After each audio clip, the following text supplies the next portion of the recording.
at this point ba, natatakot ka pa or may fear pa na yung sinasabi sa mga artista na malaos?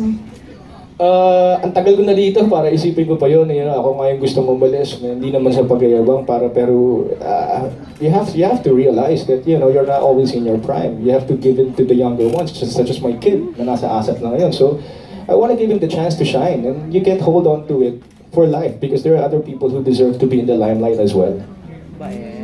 So may naiisip kang fallback aside from being a missionary? Marami. Like? Business.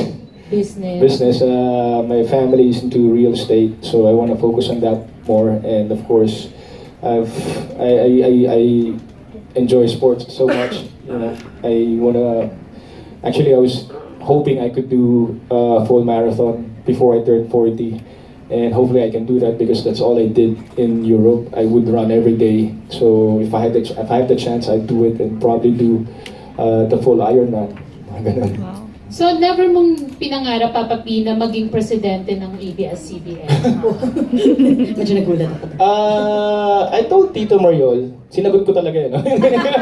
Meron pala. Hindi ko kaya yung pressure siguro. Kahit pa maging consultant sa Star Magic because I've known the ins and outs.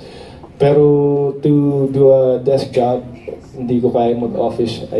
I'm a nomad. I'm a constant traveler, so hindi ko kayang mag-take on ng isang job na ganun malaking responsibility.